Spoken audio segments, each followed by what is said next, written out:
All right, hello, Facebook world. I said I was coming on at 4, but David decided to get a little feisty. So I ran a little late. But, okay, so if you follow along with things that I say on Facebook, because there are people that do, I have been talking recently about, like, struggling to feel my happily bubbly, take over the world self. And there's a lot of things that have gone into play with that. And one of the things that I have learned about myself is that because as a child, my feelings were not important. The feelings that mattered the most in my house were my dad's feelings. And what he felt took supreme over everything. And whatever the children were feeling didn't matter. We had to suppress our emotions. We had to suppress what we were thinking or feeling in order to appease our dad and to keep him happy. And I've been learning this through therapy, that I suppress my own emotions and I'm not really in tune with a lot of my feelings, and that I struggle to be aware of what it is that is going on that impacts my feelings, what is happening within my circumstances and my environment that plays a role into, how I feel, because it's never been taught to me. It's never something I've been allowed to do in a sense. As a child, I didn't learn how to know and understand my feelings because they were not important. And they are important, but not within our family structure. So there have been so many changes in my life recently. And I started the insurance exam queen business in January, so I left my corporate job, and that has been nothing but amazing. But that was a big change for me. My second husband left in April, I believe, of this year. I forget what day that was. And that was over. And although I didn't know initially at the beginning that would be like over. But now I'm glad that it is, and there's a lot of things that came from that, and you can watch my live a few days back where I talked about our divorce and some of the things that I had learned through that.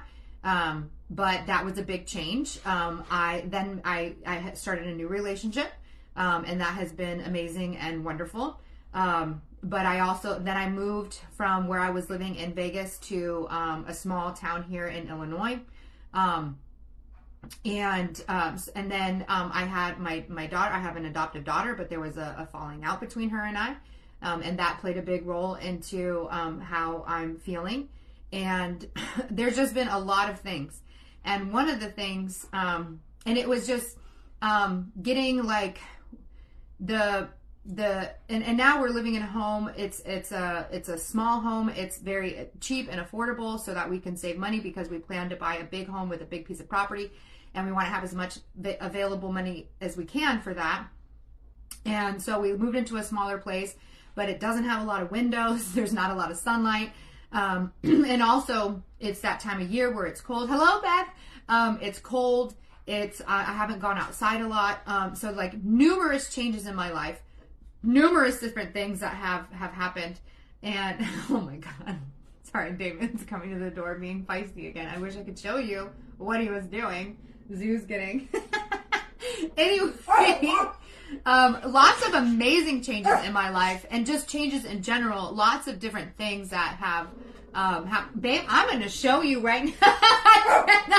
It's so inappropriate. I'm sorry. I'm not going to look at him right now.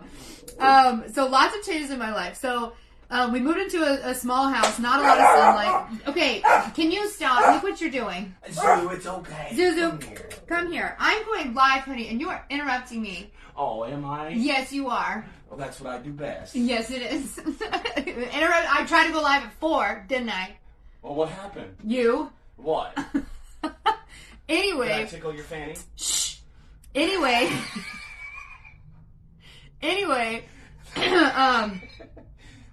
Concentrate. Get out of here. Anyway, also one of the things that happened was I lost my car. So I had a 2009 Toyota Prius. It was a great car for as long as I had her, she ultimately had an oil leak, and there was a while where I was driving around without any oil at all because I didn't know. And I think it ultimately led to the deterioration of that car. And at one, when I was driving between Illinois and Vegas to begin the moving process and also the divorce, that was a trip out there to go do all the paperwork for the divorce. The car broke down, and that was really, I hitchhike with a trucker to get my way to Vegas. And it was a decision of trying to, I was like, am I going to try and worry about getting this car fixed? It could be thousands of dollars. It's already an '09 car. Like, it already has, 250, 60,000 miles on it. I'm like, is it worth the thousands of dollars? Should I get a new car?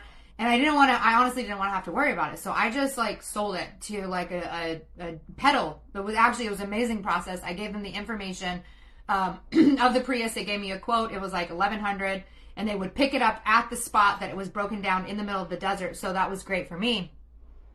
And I have been without a car this entire time.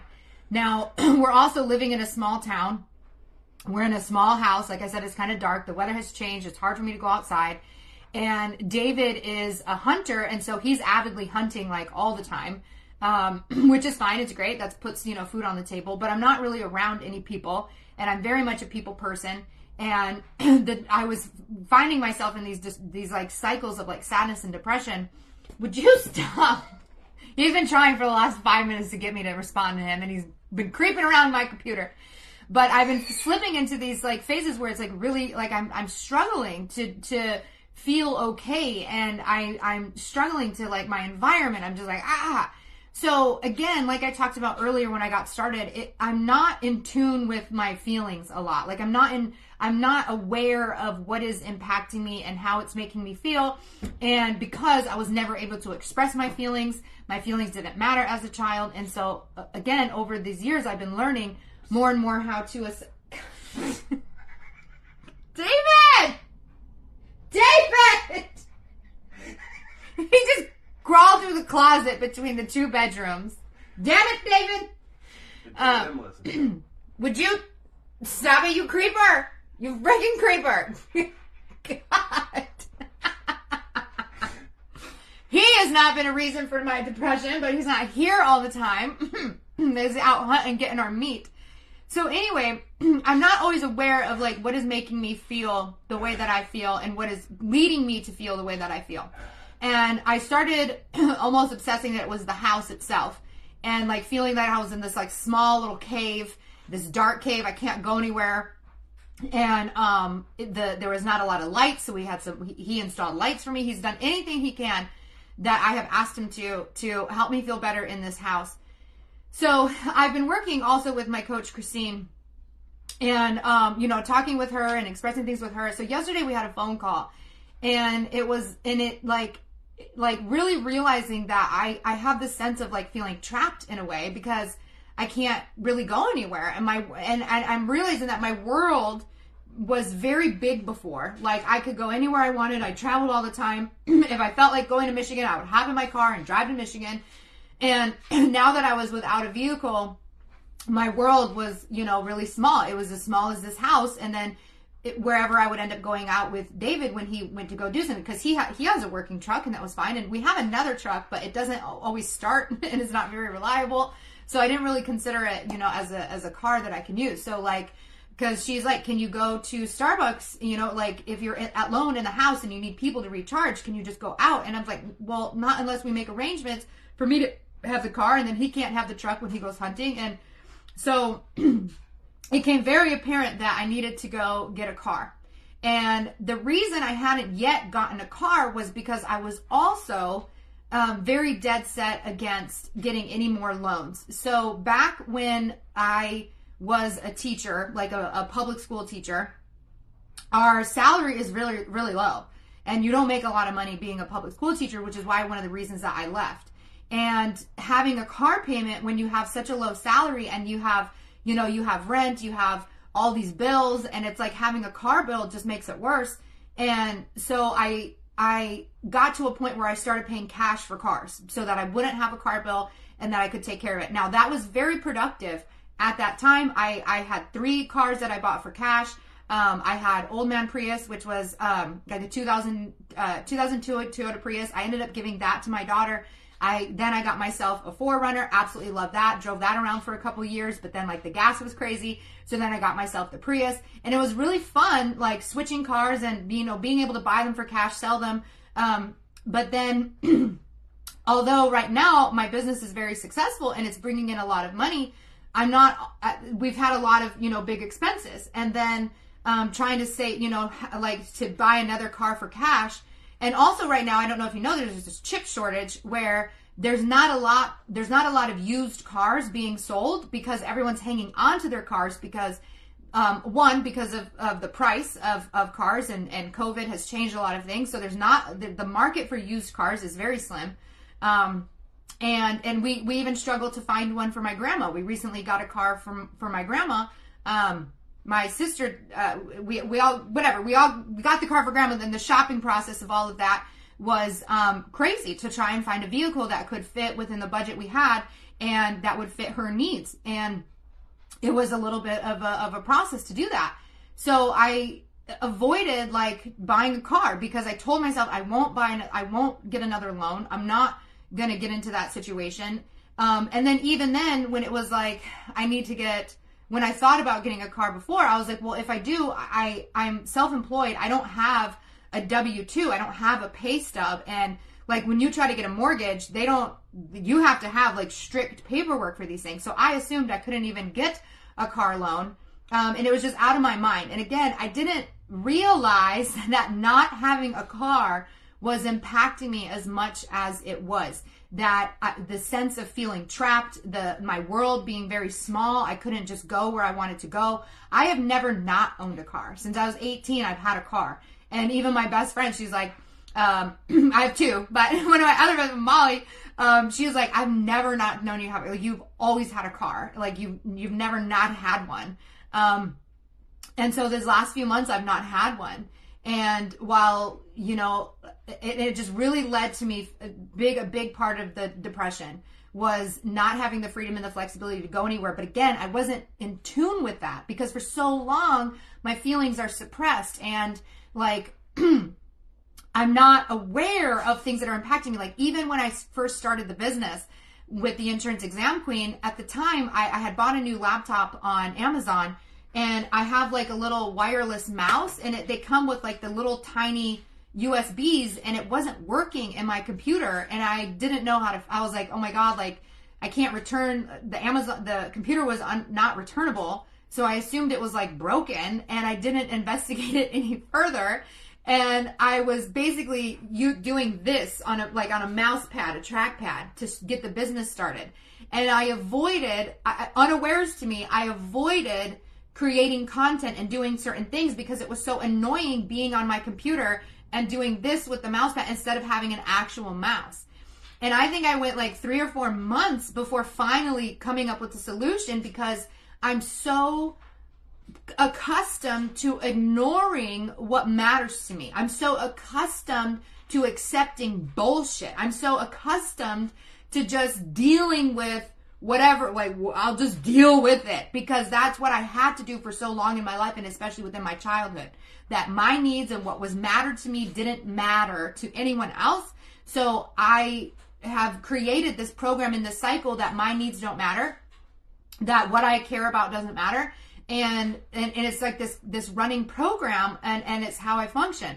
Once I, and the thing was, the USB just basically was too small. And because I went to a computer repair store to pay attention, I was going to literally buy an entirely new laptop because I didn't know how to fix this.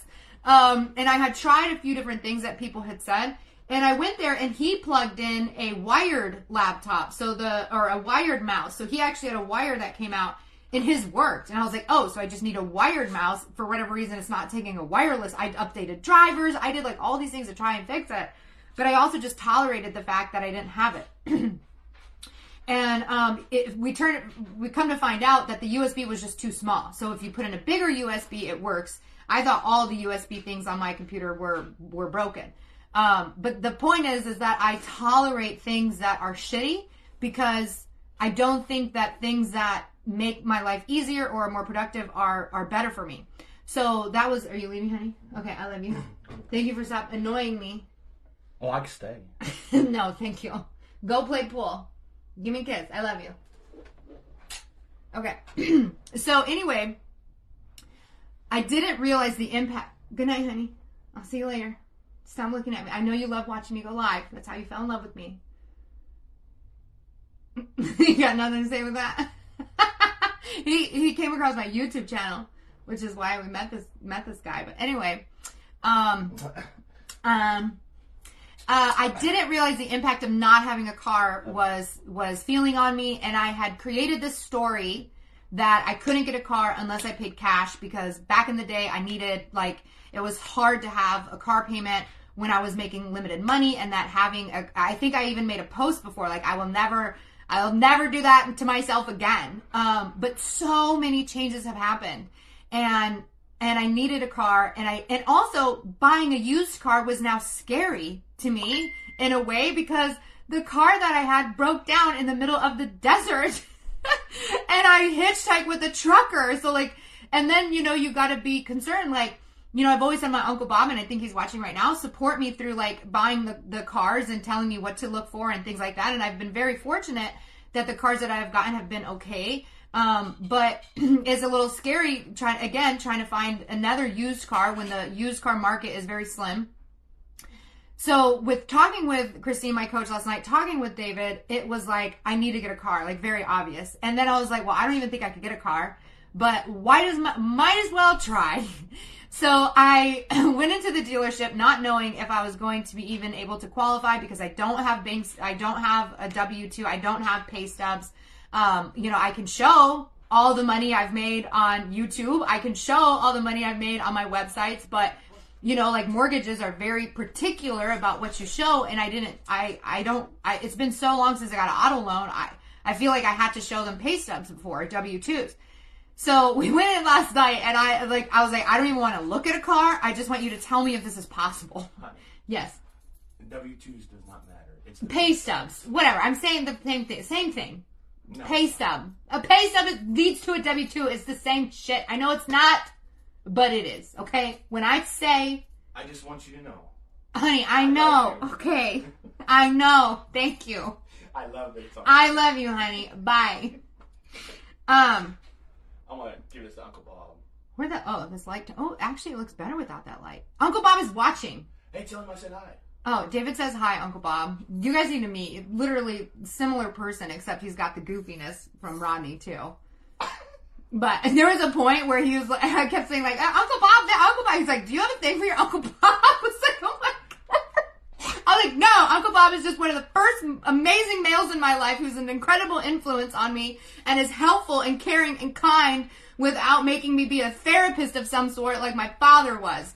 And I was very in alignment with men who needed to be therapists, like, watch the previous video. So anyway, after years of getting more exposure to a man like my Uncle Bob, I realized what a good man is and why I would, and that it's much better to be in a relationship with a man who's more like Uncle Bob and not like my father. So anyway, you two would get along so well, all the hunting and all the things, and anyway. So I was able to get a car. I got a car, and I got a Toyota RAV4. It's amazing. It's a adorable little SUV. I wanted something that was bigger and roomier than a traditional car. I like being a little bit higher up, and I feel so good. I feel more me than I have felt in such a long time. I'm so ecstatic. It's white. I'm not in love with white, but they literally only had one. Like, the entire dealership had one RAV4 available. Like, this is what they're saying with the chip shortage, is there's not a lot of cars out there available. And I went with Toyota because Uncle Bob is all about Toyotas, and he owns like 1,000 of them, and they're all amazing. So I wanted to, how close, people are getting, I have a class in 20 minutes and people are messaging me about it. But, so I'm so excited. I'm so happy. It was a crazy decision. It was like last minute. They didn't need, like, I showed them like what I made on YouTube. I showed them my website and the money, and that was all they needed. The one thing they officially needed to secure the loan was proof of residence, and I had that because the internet service provider finally showed up, so I had an internet bill. And I am ecstatic. And one of the things too that, this thought process behind getting a loan for a car or buying a car for cash, when you're poor, debt is trashy. And when you make money, debt is classy. It's like leverage. And I had to switch my mindset around from being, and the same thing with like buying my sectional, which we paid cash for that. I didn't pay cash for the RAV4. Be very clear, I got a loan for that. But like, I was in the mindset of Craigslist, used couches. And now that I'm making a lot more money than I have before, it's still scary to spend that money, and like buy something of high quality that I really enjoyed. And, David was able to help me like feel okay about buying the couch. And like, again, it raised my vibration so much to have this beautiful couch. No one's ever sat on it. It came brand new in a box. I've never had a couch like that. I've always did Craigslist, Facebook, $200-$300 couches because that's just what I've always done. So it's like, I'm changing and I'm elevating how I am and how I operate. So I don't see the loan as a burden anymore because my salary is, I don't have a salary anymore, but I make my car payment in less than a day. So like, it doesn't even matter. I make that on the daily. And like the mindset of being somebody who, are struggling to have money. If you have this set tiny salary, my tiny teaching salary, there was no ability to make any more money from it. That's what it was going to be. And then having a car payment tied to that is really scary. But now that, I can post a class and, five people show up, I just made a ton of money. Like it just boom, make money. Money just appears as soon as I post anything for sale because of the knowledge and experience that I have within my industry and the way that I've put myself out there on YouTube. I just put a thing up and boom, people buy it and money flows in. And that's a completely different mindset. That's a completely different functioning. And it wasn't scary to get the loan. It wasn't scary to sign those paperworks where it would have been before. And I felt empowered to do it. So yeah, I just wanted to share that. I'll share some pictures later of the RAV4. David says he hasn't seen me smiling this big in a while. And I do feel so much more like myself right now. Like I feel so good. And I didn't even feel like the need to have to go anywhere today. I was like, oh my God, I have the car. I'm going to go everywhere. Although we are going to be heading to Michigan for the Christmas, and we'll take the RAV because it has much better gas miles than his Nissan Titan. So we'll be able to show the car off to my mommy. And what's really cool is it's all-wheel drive, but only when necessary. So that's another thing that was important to me is driving around in the snow. Now that I'm in an environment where there's going to be snow, it's scary to have like a car that is not capable of snow. So knowing that I have an all-wheel drive car, and it smells so amazing and fresh. So I just wanted to come on, talk about reflections of realizing that a lot of times we're not in tune and we're not in tap with our feelings because we've had to suppress them for so long. Things that are important to us as kids were not important to anyone else. So we ourselves believe that what is important to us isn't important and that we can suppress it, we can ignore it, especially when we have to be people pleasers. And that it's so important to do things for yourself. And the whole, poverty mindset versus, seeing debt as leverage. Like I get to write this off. It's white, but we're going to wrap it in Insurance Exam Queen. So it's going to be pink and yellow and beautiful. It'll have my face on it. So that's really exciting. And so yeah, I just wanted to share that news with you and some reflections and just all the awesomeness. But I got to go because I have a class tonight. And I got to get ready for that. And there's people asking some information. So I'm going to go. I love you all so much. I will share pictures of the car. And you guys have a fabulous evening. Thank you for watching.